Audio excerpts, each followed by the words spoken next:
இயேசுவில் அன்புமிக்க புதிய திருமண தம்பதிகளே, பிரவீன் இன்ஃபன்ட் மற்றும் ரோஸ்லின் மேரி அவர்களே, மற்றும் இந்த திருமணத்திற்கு வருகை தந்திருக்கும் குருக்களே, கன்னியர்களே மற்றும் இறை மக்களே, நாம் பூசையின் திருப்பலியின் துவக்கத்தில் அழகாக குருக்கள் அவர்கள் நன்றாக எடுத்துரைத்தார். அதாவது நாம் கல்யாணத்தின் பொழுது திருமாங்கல்யத்தின் மூலமாக 3 முடிச்சுகள் போடுகின்றோம். அந்த முடிச்சுகள் இறைவனோடு இணைந்திருப்பதற்காகவும் ஒருவரோடு இணைந்திருப்பதற்காகவும் மற்றும் உறவினர்களோடு இணைந்திருப்பதற்காகவும் என்று அழகாக முன்னுரையில் குருக்கள் எடுத்துரைத்தார். இப்பொழுது நாம் இந்த 3 உறவுகளை எவ்வாறு வளர்க்க வேண்டும், நம்முடைய கத்தோலிக்க திருமணமானது எவ்வாறு வேறுபட்டது என்பதை இப்பொழுது நாம் புரிந்து கொள்வதற்காக எல்லோரும் ஒரு சில நிமிடங்கள் செவிசாய்க்க வேண்டும் என்று உங்களை கேட்டுக்கொள்கிறேன். கேமராக்கள், நீங்கள் வீடியோ எடுக்கிறதா இருந்தால் வீடியோ எடுங்கள், இடையில் தொந்தரவு செய்யாதீர்கள். அன்பார்ந்தவர்களே, திருமணம் நடக்கும் பொழுது பலவிதமான செயல்பாடுகள் நடக்கும். சிலவங்க சொல்லுவாங்க, ஜோக்கர் சொல்லுவாங்க. முக்கியமாக இந்த கல்யாணத்தில் கல்யாண தம்பதிகளை வாசனம் வாசிக்க சொல்லுவாங்க. அது மாதிரி வாசிக்க சொல்லும்போது இந்த தம்பியை பிரவீன் உங்களை பற்றி இல்லை, வேற ஒருவரை பற்றி புனித பவுலடிகளார் திருமணத்தை பற்றி அழகாக எடுத்துரைத்திருக்கின்றார். எனவே ஒரு சில வாசகங்கள் கொரிந்தியருக்கு எழுதிய முதல் திருமுகத்திலிருந்து எடுக்கப்பட்டிருக்கிறோம். இந்த பெரும்பாலும் திருமண தம்பதிகள் அந்த வாசகத்தை வாசிக்க வரும்பொழுது முதல் தடவை தான் அந்த மாதிரி அவங்களுக்கு ஒரு வாய்ப்பு கிடைத்திருக்கும். அது இன்பனை பற்றி சொல்லலை, இன்னொருவரை பற்றி சொல்கின்றேன். ஏன்னா அவர் வந்தார், கையில் அந்த வாசகம் புஸ்தகம் கொடுக்கப்பட்டது. முதல்ல தயார் சொன்னார், இல்லை நான் நல்லா படிச்சுக்கிறேன் அப்படின்னு சொல்லிட்டு முன்னாடி போனார். போயிட்டு புஸ்தகத்தை தொடர்ந்தார். முதல் கொரிந்தியருக்கு எழுதியது என்பதை அவர் ஒருபோதும் கோயிலுக்கு வராத காரணத்தினால் இவ்வாறு படித்தார். புனித பவுலடிகளார் தனது முதல் கொலிந்தியாவுக்கு எழுதிய திருமுகத்திலிருந்து வாசகம் என்று. ஏனென்றால் கோயிலுக்கு அடிக்கடி வரமாட்டாங்க, கல்யாணத்துக்கு தான் கூட்டிகிட்டு வந்திருப்பாங்க, அது போன்ற செயல்கள் நடைபெறும்.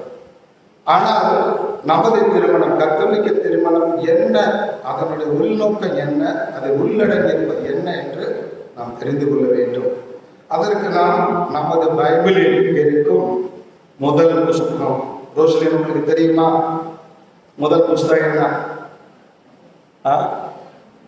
என்ன புஸ்தகம் சொல்லுங்க? பைபிளில் இருக்கும் முதல் புத்தகம் தொடக்க நூல். Okay, very good. இந்த தொடக்க நூலில் இறைவன் எல்லாவற்றையும் படைக்கின்றார். படைத்த பிற்பாடு எல்லாவற்றையும் நல்லது என்று கண்டார்.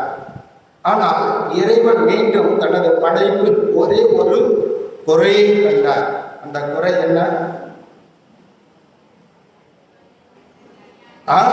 Very good. மனிதன் தனியாக இருப்பது நல்லது இல்லை என்று இறைவன் கண்டார். எனவே மனிதனுக்கு யார் தேவை? ஒரு துணை தேவை என்பதை இறைவன் உணர்ந்தார். எனவே துணை வேண்டும் என்பதற்காக இங்கேயும் மீண்டும் ஒரு கேள்வி. இறைவன் அவருக்கு, மனிதனுக்கு நல்ல உறக்கத்தை தந்தார். ஏன் ஆழ்ந்த உறக்கத்தை இறைவன் தந்தார் என்று இது போன்ற திருப்பலி நடக்கும் பொழுது அந்த மணமகனிடம் குருவானவர் கேட்டார், ஏன் ஆழ்ந்த உறக்கம் வர செய்தார் என்று. அவரும் இது போல அடிக்கடி கல்யாணத்துக்கு வர, நீங்க வருவீங்கப்பா, உங்களை பத்தி இல்லை, இன்னொருத்தர். அவர் இழந்து சொன்னார், உண்மையை சொல்ல வேண்டும் என்றால் ஏன் ஆழ்ந்த உறக்கம் வர வைத்தார் என்றால், இதற்கு பிற்பாடு எனக்கு ஆழ்ந்த உறக்கம் வரப்போவதில்லை பாரு. இறைவன் ஆழ்ந்த உறக்கம் வர செய்து விழாவில் இருந்து, ஏன் தலையிலிருந்து எடுத்திருக்கலாம், காலில் இருந்து எடுத்திருக்கலாம், விழாவில் இருந்து ஏன் எடுத்தார் என்றால் நமது உடம்பின் நடுப்பாகம் விழா எலும்பாகும். எனவே சரியாக ஆணும் பெண்ணும் சரியாக இருக்க வேண்டும் என்பதற்காக விழா எலும்பை இறைவன் எடுத்து பெண்ணை படைத்தார். நம்முடைய உறவுகள், இந்த 3 உறவுகள், ஃபாதர் சொன்ன 3 உறவுகள், இறைவனோடு இணைந்து வாழ்வது, நாம் ஒருவரும் இணைந்து வாழ வேண்டியது, அதே உற்றார் உறவினர்களும் இணைந்து வாழ வேண்டும் என்றால் நாம் சரிசமமாக நமது வாழ்க்கையில் நடந்து கொள்ள வேண்டும். இதற்காக 4 கேள்விகள் கேட்பேன், இருவரும் பதில் சொல்ல வேண்டும். சரிசமமாக நடந்து கொள்ள வேண்டும் என்றால் நீங்கள் 4 உண்மைகளை உங்களுடைய மனைவியை பற்றியும் கணவனை பற்றி அறிந்திருக்க வேண்டும். இப்போ இடையில பேசி கேட்டுக்க கூடாது. இன்ஃபென்ட் சொல்லுங்க, அவங்களுடைய பர்த்டே தெரியாதுப்பா, அவங்களுடைய பர்த்டே தெரியாது. ஓகே, அவங்களுக்கு பிடிச்ச உணவு எல்லாமே பிடிக்குமா? இப்போயும் சொல்லாதீங்க, எல்லாமே பிடிக்குமாமா அவங்களுக்கு? சரி, அவங்களுக்கு பிடிச்ச colour pink colour. Okay, very good. அவங்களுக்கு பிடித்த நெருங்கிய உறவினர் நண்பர் யார்? அக்கா. அவங்களுடைய பர்த்டேமா நவம்பர் 4. சரி, ஓகே. அவங்களுக்கு பிடித்த உணவு. சரி, இதெல்லாம் தெரியறதுக்கு வாய்ப்புகள் இல்லை. எங்கே என்றால், ஏன் சொல்கிறேன் என்றால், ஒருவரை ஒருவர் அறிந்து கொள்ளும் பொழுது, தெரிந்து கொள்ளும் பொழுது தான் இந்த வாய்ப்புகள் நமக்கு இருக்கும். எவ்வாறு தெரிந்து கொள்ளும் பொழுதுதான், அறிந்து கொள்ளும் பொழுதுதான். அதனால்தான் ஆங்கிலத்தில் சொல்வார்கள், ஆதாம் நியூ ஈவ் அப்படி என்று சொல்வார்கள். ஆதாம் ஈவை தெரிந்து கொண்டார், அறிந்து கொண்டார் என்று சொல்ல முடியாது. அதாவது ஒருவரை அறிந்து கொள்ளும் பொழுதுதான் நாம் இந்த 3 முடிச்சுகளுக்கான வாழ்க்கை வாழ்கின்றோம். மற்றும் கிறிஸ்தவ கத்தோலிக்க திருமணமானது கவனன் என்று ஆங்கிலத்தில் சொல்வார்கள். தமிழில் சொல்ல வேண்டும் என்றால் உடன்படிக்கை என்று. ஏன் உடன்படிக்கை? இதை பிற மதத்தவர்கள் இதை எக்ரிமெண்ட் என்று சொல்வார்கள். செட்டில்மெண்ட், அதாவது பிடிச்ச வகையும் வாழலாம், பிடிக்காதனைக்கு எக்ரிமெண்ட்டை பிரேக்கப் பண்ணிக்கிட்டு போயிடலாம். இது பிற மதங்களில் இந்த வாய்ப்புகள் உண்டு. ஆனால் கத்தோலிக்க திருச்சபையில் இந்த வாய்ப்புகள் இல்லை என்பதை அழகாக தொடக்கத்திலேயே ஃபாதர் சொன்னார். அதாவது எப்ப வரை ஆயுள் முடிய, அதாவது இன்பத்திலும் துன்பத்திலும் உடல் நலத்திலும் எல்லாவற்றிலும் வாழ்நாள் முழுவதும் நீங்கள் உடன்படிக்கையுடன் வாழ்கின்றீர்கள். இது ஒரு உடன்படிக்கை. நாம் இறைவனிடம் செய்து கொள்ளும் ஒரு உடன்படிக்கை, மற்றும் ஒற்றார் உங்கள் இருவரிடமும் செய்து கொள்ளும் உடன்படிக்கை, மற்றும் உறவினர்களிடம் செய்து கொள்ளும் உடன்படிக்கை. இந்த உடன்படிக்கை முற்றிலுமாக நாம் வாழும் பொழுது நம்முடைய வாழ்க்கையில் அந்த பிரிவு, டைவர்ஸ், செப்பரேஷன் என்பதற்கு எந்த விதமான வாய்ப்புகளும் இருக்கக்கூடாது. இதுதான் கத்தோலிக்க கிறிஸ்துவின் வாழ்க்கை. கத்தோலிக்க கிறிஸ்தவனுடைய திருமணத்தின் முக்கியத்துவம் 2 காரணங்கள். ஒன்று, சுருக்கமாக சொல்ல வேண்டும் என்றால்,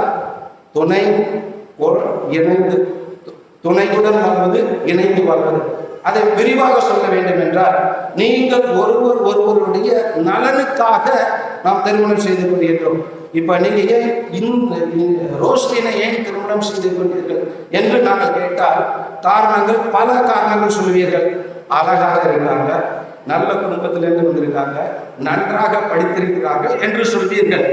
ஆனால் ஏன் நீங்கள் திருமணம் செய்து கொண்டிருக்கிறீர்கள் என்று உங்களிடம் கேட்டால் அதற்கு இந்த பதிலாக அமைய முடியாது. அதனை கத்தோலிக்க திருச்சபையும் ஏற்றுக்கொள்ளாது.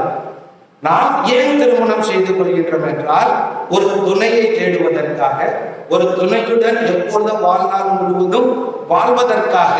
அது முதல் காரணம். அப்புறம் இதை எவ்வாறு நாம் செயல்பாட்டில் கொண்டு வருகின்றோம்?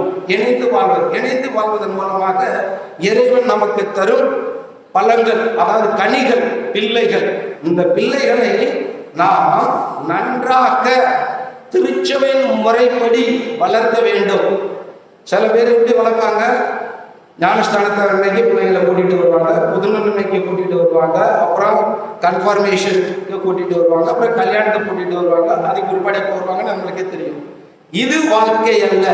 கிறிஸ்துவ முறைப்படி கத்தோலிக்க திருச்சபையின் முறைப்படி பிள்ளைகளை வளர்ப்பதற்காகத்தான் நாம் திருமணம் செய்து கொள்கின்றோம்.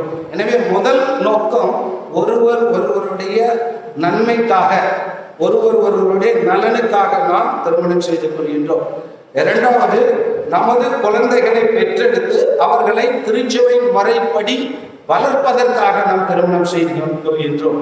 எனவே இந்த நோக்கங்களை எப்பொழுதும் நம்மளுடைய பழைய ஏற்பாட்டை சொல்லுவாங்க, நெத்தியில் எழுதி வைத்துக் கொள்ளுங்கள். உங்களுடைய லாங் டேர்ம் மெமரியில், இது உடனே டிலீட் பண்ண வேண்டிய ஒன்று அல்ல, மற்றும் நம் வாழ்நாள் முழுவதும் நம்மோடு இருக்கக்கூடிய ஒரு கருத்து. இந்த கருத்து நல்ல கருத்தை நாம் உள்வாங்கி நாம் இந்த திருமணத்தை என்றும் மற்றவர்களுக்கு ஒரு எடுத்துக்காட்டாக, யாரான்றாலும் உங்கள் ஊரில் இருப்பவர்கள் சொல்ல வேண்டும், அதாவது இன்ஃபன்ட் ரோஸ்லின் மாதிரி நீங்க கல்யாண வாழ்க்கையில வாழணும், அந்த தம்பதிகள் மாறி உங்களுடைய வாழ்க்கை இருக்க வேண்டும் என்று மற்றவர்கள் உங்களை எடுத்துக்காட்டாக சொல்லும் அளவுக்கு நீங்கள் வாழ வேண்டும். அந்த வாய்ப்பினை இறைவன் தேடி கொடுத்திருக்கின்றார். இப்பொழுது நான் சிலதெல்லாம் ரொம்ப இதுபட்டு நல்ல நேரம் போயிடக்கூடாது என்று நம்ம எல்லாரும் என்னென்னவோ செஞ்சு அந்த நேரத்தில் முடிச்சிட்டோம். ஆனால் நல்ல நேரம் மட்டுமல்ல, நல்ல வாழ்க்கையும் உங்களிடம் அமைய வேண்டும். இல்லை என்றால் நாம் இப்பொழுது செய்த எல்லாவற்றுக்கும் எந்த விதமான அர்த்தம் இல்லாமல் போய்விடும். எனவே நல்ல ஒரு வாழ்க்கையை திருச்சபையில் நீங்கள் ஒரு நல்ல தம்பதிகளாக வாழ வேண்டும். மற்ற தம்பதிகளும் இவர்களுக்கு எடுத்துக்காட்டாக இருக்க வேண்டும். குறைகள் இருப்பது வாழ்க்கையில் ஒரு கட்டாயம். ஆனால் குறைகளை கண்டு கொள்ளாமல் ஒருவருக்கொருவர் புரிந்து நல்லபடியாக ஒரு நல்ல வாழ்க்கையை வாழ வேண்டும். திருச்சபைக்கு எடுத்துக்காட்டாக வாழுங்கள். குழந்தைகளை பெற்றெடுங்கள். திருச்சபையை வளர்ப்பில் நீங்கள் பங்கெடுங்கள். இறைவன் உங்களோடு என்று இருப்பாராக. பரிசுத்தாவின் கரங்களும் புனித காவலர்களின் பாதுகாப்பும் உங்களோடு என்றும் இருப்பதாக. ஆமென்.